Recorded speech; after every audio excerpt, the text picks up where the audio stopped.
Bom, é um prazer estar nesse encontro que já é tradição aqui e que realmente é uma extensão do nosso Congresso Gaúcho de Cardiologia. Essa dupla Viran e o Caramori estão se aprumando e se aperfeiçoando. Nós estamos indo muito bem, o programa está ótimo e é um prazer estar aqui. Bom, eu vou falar sobre um tema que passa a ser progressivamente um novo paradigma dentro da cardiologia, e não só dentro da cardiologia, dentro da medicina. Eu lembro que, quando eu comecei a falar nesse tema, alguns anos atrás, eu só via as pessoas sacudindo a cabeça no meio da população. Agora, a Sociedade Brasileira de Cardiologia tem um grupo de estudos que chama GENCA, Grupo de Estudos de Medicina, de Espiritualidade e Medicina Cardiovascular, que é o maior grupo de estudos da SBC. Nós somos com quase 800 membros ativos nesse grupo. Já foi inaugurado nesse fim de semana o GENCA Gaúcho, o GENCA RS, e todos os estados estão agora fazendo os seus GENCAs. E nós estamos muito satisfeitos porque estamos sendo bem acompanhados por uma pesquisa muito intensa na área, nesses últimos 15 anos, principalmente. Conceitos. Religião é um sistema organizado de crenças, práticas, rituais e símbolos que objetivam a aproximação com Deus. Espiritualidade completamente diferente, busca pessoal de compreender as relações com o sagrado, que pode ou não levar a rituais religiosos. Religião é coletiva, espiritualidade é individual. Mais do que isso, religião é fácil de medir, tanto é que a maior parte das pesquisas existentes são sobre religião.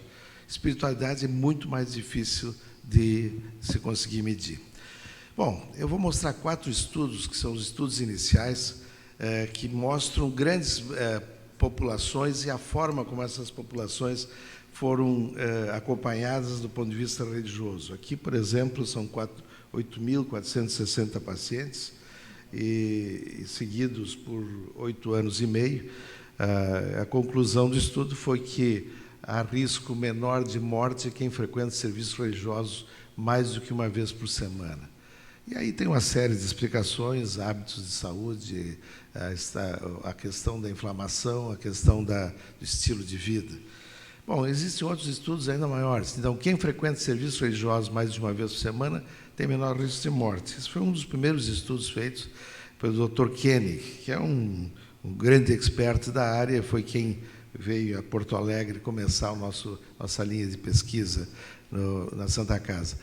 Esse é um outro estudo feito com funcionários públicos de Israel. E o estudo é interessante porque acompanhou os funcionários públicos durante 25 anos, dividindo em 2 grupos, os mais ortodoxos, né, e os não crentes. E houve uma significativa diferença na mortalidade. 10.000 funcionários públicos de Israel, seguidos por 25 anos, os ortodoxos viveram mais do que os não religiosos. Então, isso falando na população em geral, sobre qualquer outra doença, não só cardiovascular, como causa de óbito. Aqui é o estudo das enfermeiras de Boston, com 74.000 enfermeiras, e caracterizando de novo a questão da presença na atividade religiosa ou não. Existe uma diferença nos 48 meses de seguimento desse estudo, já a favor das que tinham atividade menos que uma vez por semana. Então, realmente, parece haver uma proteção pelo envolvimento religioso, reduzindo a mortalidade em mulheres, nesse caso, sem doença cardiovascular ou câncer. São mulheres sadias. E esse estudo é um outro estudo interessante, que analisou dados de mais de 92.000 mulheres do banco de dados do Women's Health Initiative Observational Study, que é até superponível ao anterior. O objetivo era observar uma possível relação entre religião e desfechos cardiovasculares, incluindo eventos coronarianos e morte. O tempo médio de segmento foi de quase 8 anos.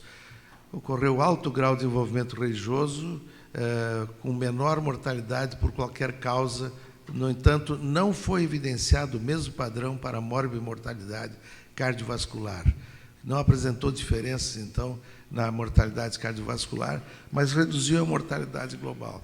Então, a mortalidade cardiovascular passa a ser uma sutileza a ser ainda investigada. Mas existem vários outros estudos. Esse estudo, por exemplo, do Circulation, é muito interessante. São 5.000, esse estudo foi feito na Universidade de Northwestern, em Chicago, e eles foram analisados fatores de risco em 5.474 pacientes, prevalência de doença cardiovascular subclínica, incluindo doença coronariana. Foram comparados de acordo com o nível de participação religiosa, hábito de oração, meditação, atividades espirituais. E os pacientes foram submetidos ao segmento clínico para análise de ocorrência de eventos cardiovasculares. Esse estudo surpreendeu porque os pesquisadores não identificaram níveis mais baixos de doença e eventos cardiovasculares em pacientes religiosos. Não houve melhora da prevenção nesses pacientes. Então, a prevenção cardiovascular ela é multidisciplinar, assim como a cardiopatia isquêmica.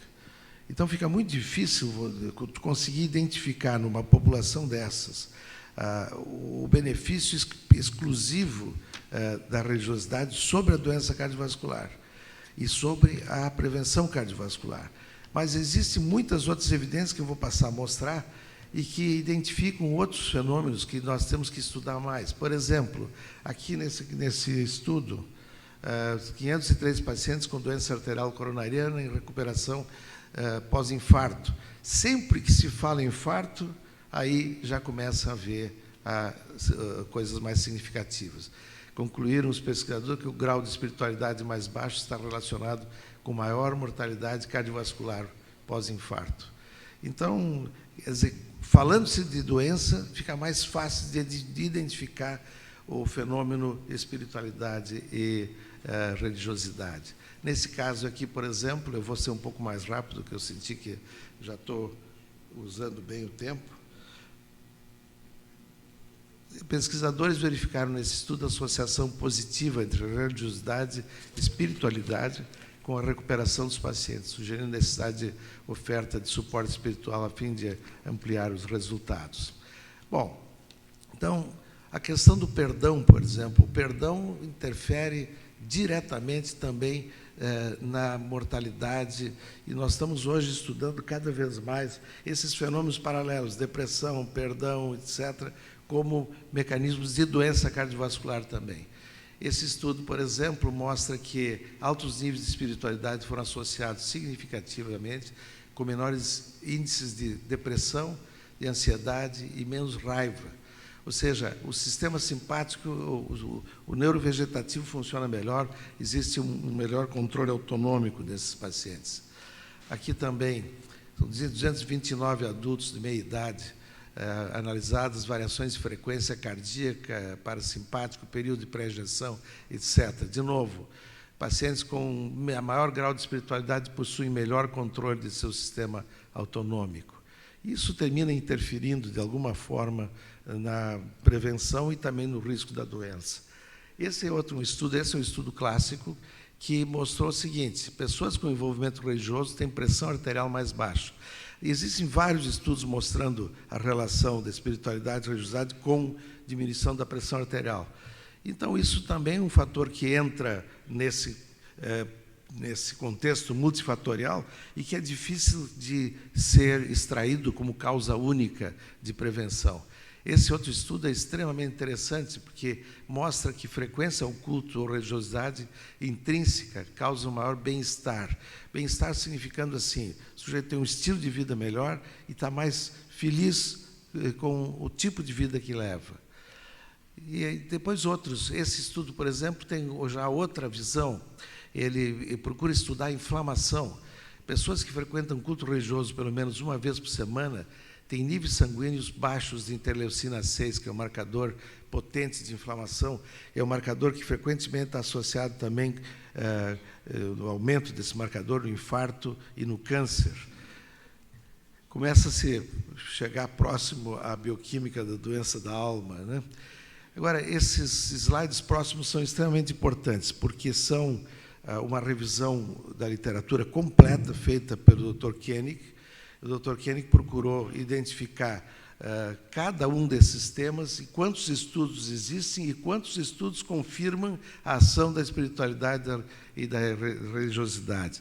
Então, aqui, mais exercícios, maior atividade física. Existem 37 estudos, 25 deles, 68%, confirmam a influência ou a correlação com maior espiritualidade. Menos tabagismo. Isso é evidente até nessas igrejas evangélicas hoje. A queda do tabagismo é uma coisa fantástica. São 134 estudos, 90% confirmam. Menor uso de álcool e drogas, principalmente entre jovens. Aqui também, números muito consistentes. Sempre a confirmação de que a religião termina interferindo em favor da prevenção da doença. Diminuição da pressão sanguínea, 62 estudos, 36 confirmando. Menos doenças cardíacas, existem 54 estudos específicos sobre a redução da doença cardíaca com religiosidade e espiritualidade. Esses estudos todos são estudos com evidência. O Dr. Koenig, ele tem um livro, texto, que hoje está sendo usado na disciplina de religiosidade e espiritualidade para médicos, que é uma disciplina que todas as faculdades de medicina americanas estão incluindo no seu currículo. E esse livro faz uma análise com nível de evidência de cada um desses estudos. Tem 54 estudos, 65% confirmando, então, a relação, 14 estudos sobre doença coronária, 10 deles confirmando a relação. Então, o envolvimento religioso está relacionado com maior bem-estar e felicidade, 77% dos estudos, menor depressão, recuperação mais rápida da depressão, 63% dos estudos. Tu vê que são números grandes, 324 estudos. Então, nós estamos chegando a uma conclusão que existe um novo paradigma em estudo. Não existe dúvida hoje que nós temos já um contexto de informação suficiente para levar a sério a pesquisa nessa área. Nós estamos com alguns projetos lá na Santa Casa, no São Francisco, onde estamos procurando buscar essa correlação, aí completamente ligado à doença. E já temos algumas coisas feitas na véspera de uma cirurgia cardíaca, procurando identificar os desejos do paciente em relação à espiritualidade e religiosidade. E já publicamos que 70%, 80%, 77% dos pacientes gostariam que os médicos falassem na véspera de uma cirurgia ou antes sobre os aspectos espirituais e religiosos do preparo do paciente para uma cirurgia de alto risco, como é a cirurgia cardíaca. E, no mesmo contexto, entrevistamos, eram 390 pacientes, e na véspera da cirurgia cardíaca, entrevistamos 150 cardiologistas, no Congresso da Sociérgs, etc. Menos de 15% dos pacientes, dos médicos, endereçam esse assunto com seu paciente. Então, existe uma grande diferença entre o que o paciente quer e o que o médico está dando para o paciente. Eu acho que nós vamos ter que reestudar esse paradigma e levar muito a sério. Obrigado.